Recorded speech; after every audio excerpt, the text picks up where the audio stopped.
Nous étions en 2002, une Coupe du Monde totalement imprévisible. Personne ne s'y attendait vraiment. Et une équipe va faire vibrer tout un continent, le Sénégal. Pour sa toute première participation à une Coupe du Monde, le Sénégal bat la France 1-0 en match d'ouverture. Un véritable séisme dans le monde du football. Jusqu'alors, seul le Cameroun de Roger Milla, en 1990, avait réussi à porter aussi haut les couleurs de l'Afrique en Coupe du Monde. Mais pour leur toute première participation, les Lions de la Teranga vont écrire une histoire incroyable, avec une génération talentueuse composée de joueurs comme El Hadji Diouf, Papa Bouba Diop, Kalilou Fadiga, Salif Diao, Omar Daf, Henri Camara ou encore Sylvain Camara, sans oublier le gardien Tony Silva et le capitaine Aliou Cissé. Le Sénégal va surprendre la planète entière. À la tête de cette équipe, le Français Bruno Metsu, artisan principal de cet exploit mémorable. Tout commence lors des qualifications. Après avoir écarté le Bénin, le Sénégal se retrouve dans un groupe très relevé avec le Maroc, l'Algérie et l'Égypte. Le début est compliqué. 2 matchs nuls, un en Algérie, 1-1, et un autre à domicile face à l'Égypte, 0-0. Des résultats frustrants face à des concurrents directs dans une campagne où chaque point compte. En novembre 2000, Bruno Metsu prend les commandes de la sélection. Il est accompagné d'un staff expérimenté, notamment Jules Bocandé, ancien international sénégalais très respecté. Malgré cela, les débuts restent timides. Après 3 matchs, le Sénégal n'a toujours pas gagné. Mais l'équipe montre du caractère en tenant tête aux favoris du groupe. Le déclic arrive en mars 2001. Les Lions écrasent la Namibie 4-0, avec notamment un triplé de leur attaquant vedette et une prestation remarquable de Diouf. Dans la foulée, ils enchaînent avec une victoire convaincante 3-0 face à l'Algérie. Malgré une défaite en Égypte, tout reste possible. Le Sénégal doit absolument battre le Maroc à domicile pour continuer à rêver. Dans un stade Léopold Sédar Senghor en ébullition, El Hadji Diouf fait la différence et offre une victoire précieuse, 1-0. À ce moment-là, tout se joue encore. Le dernier match est décisif. Déplacement en Namibie. Les Sénégalais n'ont pas le droit à l'erreur. Ils s'imposent largement 5-0, pendant que l'Égypte est tenue en échec en Algérie. Grâce à une meilleure différence de but, le Sénégal décroche sa qualification pour la Coupe du Monde 2002, organisée en Corée du Sud et au Japon. Un moment historique pour tout un pays. Chapitre 3, la CAN 2002. Avant le mondial, place à la Coupe d'Afrique des Nations 2002 au Mali. Le Sénégal assume pleinement son nouveau statut et réalise un parcours solide. Après une phase de groupe maîtrisée, les Lions éliminent la RDC en quart de finale, puis retrouvent le Nigeria en demi-finale, une équipe redoutée à l'époque avec des stars comme JJ Okocha ou Nwankwo Kanu. Le match est intense. Réduit à 10 après l'expulsion de Pape Sarr, les Sénégalais ouvrent tout de même le score grâce à Papa Bouba Diop. Mais le Nigeria égalise en fin de match. Il faut passer par la prolongation. Et c'est Salif Diao qui redonne l'avantage au Sénégal. Malgré un pénalty obtenu par le Nigeria, les Lions tiennent bon. Le Sénégal se qualifie ainsi pour la première finale de CAN de son histoire. Face au Cameroun, tenant du titre et grand favori, la tâche s'annonce immense. La finale est très serrée et se décide finalement au tir au but. La séance est tendue, irrespirable. À un moment clé, Pierre Womé manque sa tentative, laissant le Sénégal en position favorable. Mais la pression est énorme et chaque tir devient décisif. Le tir suivant aurait pu offrir la victoire, mais il est finalement repoussé par un immense Tony Silva. La séance devient irrespirable. Chaque frappe pèse une tonne. La pression est totale.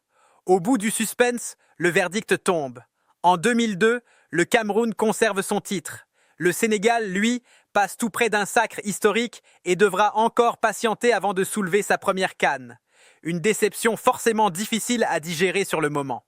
Pourtant, loin de fragiliser le groupe, cet échec va souder encore davantage les Lions de la Teranga, qui tournent déjà leur regard vers un objectif bien plus grand, la Coupe du Monde.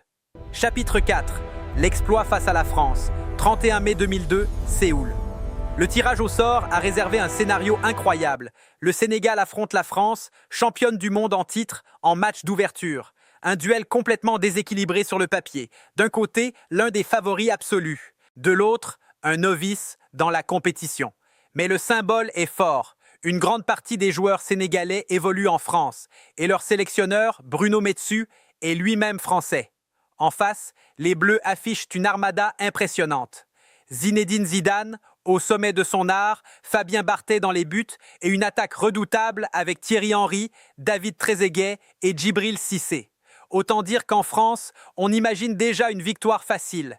Certains médias vont même jusqu'à se projeter sur la finale avant même le début du tournoi. Une confiance presque arrogante.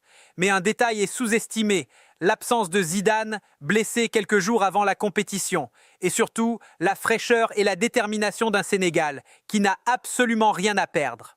Sur le terrain, Bruno Metsu met en place un système solide et discipliné.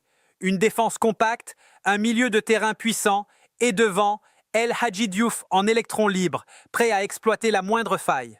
Le match commence et rapidement on sent que quelque chose ne tourne pas rond côté français. Le rythme est lent, les occasions rares, puis vient cette action décisive. Sur le côté gauche, le Sénégal accélère, déborde et centre. Une confusion dans la défense française. Papa Bouba Diop surgit et pousse le ballon au fond des filets. 1-0 pour le Sénégal. Le stade est sous le choc et en seconde période, rien ne change. La France tente, touche les montants, mais ne parvient jamais à inverser la tendance. En face, le Sénégal reste discipliné, solidaire et dangereux en contre. Le coup de sifflet final retentit. Exploit monumental. Pour sa toute première participation à une Coupe du Monde, le Sénégal bat la France 1. Chapitre 5. Le parcours au mondial. Pour son deuxième match face au Danemark, le Sénégal reste fidèle à son plan de jeu. Rigueur défensive, impact physique et transition rapide. Mais cette fois, les Lions concèdent un pénalty dès la première période, transformé par les Danois. Menés 1-0, ils doivent réagir. Et ils vont le faire avec la manière. Au retour des vestiaires, une action collective magnifique se met en place. Le ballon circule rapidement, les déplacements sont parfaits et Salif Diao conclut avec sang-froid. 1-1. Le score ne bougera plus, mais le Sénégal confirme son excellent début de tournoi. Avec 4 points en 2 matchs, la qualification est à portée de main avant le dernier match contre l'Uruguay, 11 juin 2002. Le Sénégal affronte l'Uruguay pour son dernier match de groupe. De son côté, la Céleste, emmenée par Alvaro Recoba, n'a pas le choix. Elle doit absolument s'imposer pour espérer se qualifier. Sur le papier, l'Uruguay a les armes pour renverser cette équipe sénégalaise. Mais attention, pour les Lions de la Teranga, le danger est réel. Passer à côté d'un exploit aussi proche serait un énorme gâchis. Bruno Metsu prend alors une décision forte. Couper ses joueurs de toute information extérieure, notamment du résultat entre la France et le Danemark. L'objectif est simple, rester concentrés uniquement sur leur match, comme si la victoire était obligatoire. Et dès le coup d'envoi, le Sénégal entre parfaitement dans la rencontre. À la 20e minute, un pénalty discutable est accordé aux Sénégalais. Kalilou Fadiga ne tremble pas et ouvre le score. Portés par leur élan, les Lions enfoncent le clou quelques minutes plus tard. Papa Bouba Diop double la mise, 2-0. Et ce n'est pas fini. Juste avant la pause, le Sénégal inscrit un 3e but, 3-0 à la mi-temps. Une première période exceptionnelle. À ce moment-là, les hommes de Bruno Metsu sont virtuellement en tête du groupe. Mais le plus dur reste à venir. Dès le retour des vestiaires, l'Uruguay réagit. Morales réduit l'écart. Puis, vers la 70e minute, Diego Forlán envoie une frappe puissante qui ramène le score à 3-2. Le Sénégal vacille. La pression devient énorme. Et à la 88e minute, coup de théâtre. Penalty pour l'Uruguay. Recoba transforme. 3-3.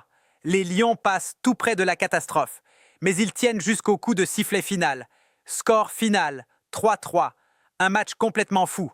Malgré cette frayeur, le Sénégal se qualifie pour les 8e de finale en terminant 2e du groupe devant l'Uruguay et la France. Un exploit déjà historique. En 8e de finale, les Lions de la Teranga affrontent la Suède, emmenés par Henrik Larsson et un jeune Zlatan Ibrahimovic.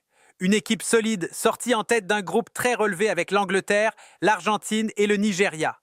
Le match démarre mal pour le Sénégal. Dès la 11e minute, Larsson ouvre le score.